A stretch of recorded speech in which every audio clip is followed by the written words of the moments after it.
Bonjour à tous et à toutes. Donc aujourd'hui on se retrouve pour une nouvelle chronique. Alors la dernière fois que j'ai fait une chronique c'était sur une BD. Enfin j'ai une qui sont un peu sales. Donc vous savez j'ai fait une chronique sur une bande dessinée. Donc pour ceux qui ne se souviennent pas c'était Assassin's Creed tome 1 Desmond. Donc de Corbeil-Ran et d'Efali chez les Deux Royaumes. Donc pour ceux qui ne se souviennent plus exactement,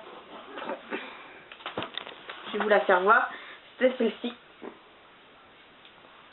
Donc voilà, et on va donc rester un peu dans le domaine du dessin. Mais je ne vais pas vous parler de BD cette fois-ci, mais manga, un peu parce que c'est la première fois. Donc le manga que je vais présenter aujourd'hui c'est Saint Seiya The Canvas Chronicles, le tome 1, donc sur Albafica des Poissons, de Masami Kurumada et Shiori Shirogi, édité chez Kurokawa. Avant de passer vraiment à la chronique en elle-même, il faut savoir c'est que les Chronicles peuvent se lire indépendamment de la série Saint Seiya The Canvas. Donc toujours dans les commandes sur Shirogi chez Kurokawa. Et ils se lisent aussi indépendamment des uns des autres. Je vais vous montrer. Là j'ai également le tome 2. Donc sur Cardia du Scorpion. Vous pouvez lire par exemple le tome 2 avant le tome 1. Parce que oula, il n'y a pas de suite logique entre les uns et les autres, les Chronicles.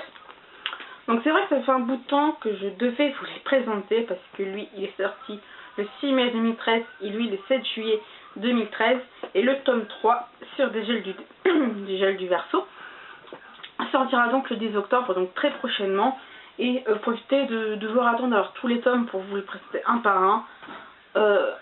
Voilà, donc j'ai décidé aussi également de les présenter un par un pour la simple et bonne cause, c'est que comme je l'ai dit, chaque tome raconte entre guillemets une histoire différente, donc un chevalier d'or par tome, donc il y aura 12 tomes. Et il était important pour moi d'en parler de chacun un.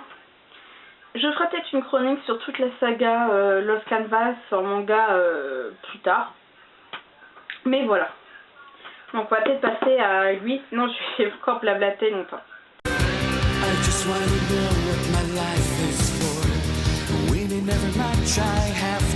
Alors quelle est l'histoire de Saint Seiya The Canvas Chronicles, donc le tome 1.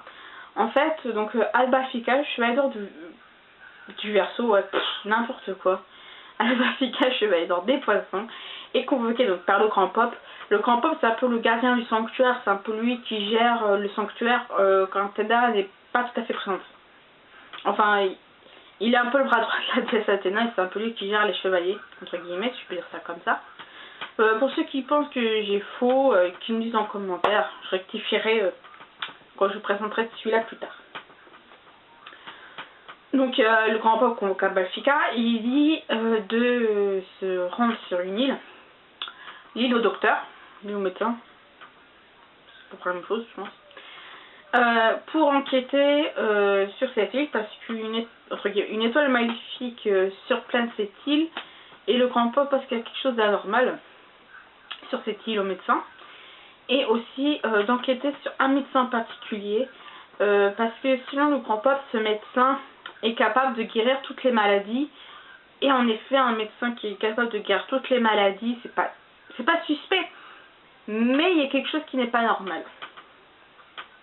Donc Albafica s'y rend et là son passé va être ressurgi, il va vraiment, en fait le passé de Albafica va ressurgir.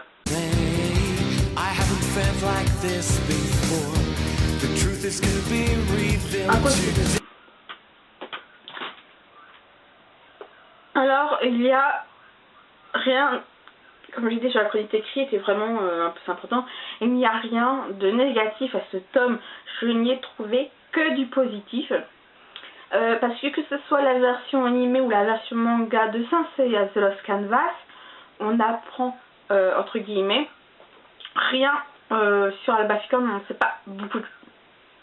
On ne sait rien, c'est pas qu'on ne sait rien d'Albafica, c'est qu'on sait vraiment très peu de choses.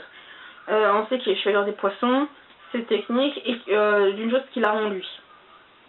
Je ne dirais pas ce qu'il a en lui pour pas vous spoiler, mais par exemple je sais pas sur son passé, je sais pas comment.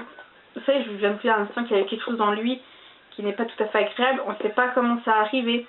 On ne sait pas quand il est devenu chevalier des poissons. On ne sait pas quand cette chose qui vit en lui, entre guillemets, est arrivée en lui. On ne sait pas comment qui l'a, entre guillemets, entraîné. Je veux dire, vraiment, c'était le néant. Je veux dire, on savait vraiment rien sur Albafika. Grâce à ce tome, j'ai vraiment appris à connaître Albafika différemment, parce que pour moi, c'est toujours une personne qui était, entre guillemets, solitaire. Mais quand on comprend mieux son passé, on comprend mieux pourquoi Albafika est comme ça. Et j'ai vraiment adoré, parce que je trouve que d'apprendre le passé d'Albafika, en partie grâce à la mission qu'il a effectuée, c'était vraiment intéressant de mélanger les deux, c'est dire, pas se dire, voilà, on va parler du passé d'Albafika, voilà, non. Il y a vraiment une suite logique pour savoir comment on en arrive là. Quel est le lien entre la mission d'Albafika et son passé. Vraiment, il y a un lien. C'est-à-dire que vraiment, je sais pas, je veux dire, cette mission elle apporte vraiment du bénéfique, parce qu'on se dit, on va parler d'une mission d'Albafika, mais je veux dire, moi quand j'ai vu ça, quand j'ai vu que ça parlait d'Albafika, mais quand j'ai vu que ça parlerait davantage du passé d'Albafika, j'ai dit que c'était vraiment intéressant. Parce que j'ai vraiment appris à apprendre des choses sur Albafika et à connaître Albafika sous un autre angle. Et vraiment, ça vaut le coup. Les dessins sont toujours aussi, mais excellents, je veux dire. Regardez-moi ça. Enfin bref, je me comprends, mais voilà, les détails sont toujours aussi impressionnants. Là, comme là, sur la mur d'or des poissons. Je sais, c'est pas Albafika. Pour une fois, Albafika, c'est bien.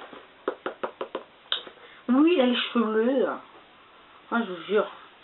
Les détails aussi sont vraiment impressionnants. Je sais pas quoi vous montrer comme quoi pour les détails. Tellement de choses. J'en ai avec moi, je vous parle celle-là. Voilà, les détails, par exemple, si vous avez toutes les armures d'or. Je sais pas si vous voyez. Mais c'est vraiment assez bien foutu. C'est vraiment bien fait quand même.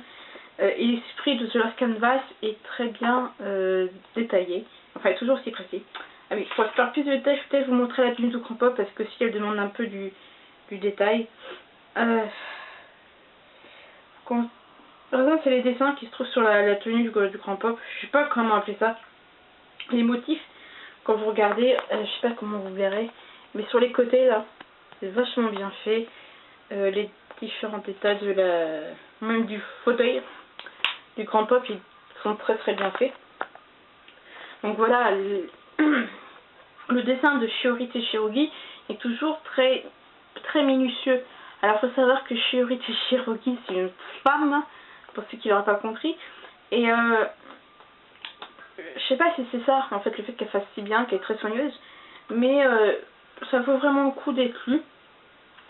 Et vraiment, pour ceux qui souhaitent pas vraiment découvrir la série de Sensei Lost Canvas, mais qui veulent en savoir plus sur les Chevaliers d'Or eux-mêmes, je vous conseille déjà ce premier tome ou même le deuxième, pour ceux qui veulent en savoir un peu sur Cardia. Je vous comprends. Mais vraiment, c'est des tomes qui valent vraiment le coup. Je précise donc pour que ce chronique c'est déjà fini, parce que je vais pas en dire plus, sinon je vais me répéter qui ce temps. Lui, je le verrai.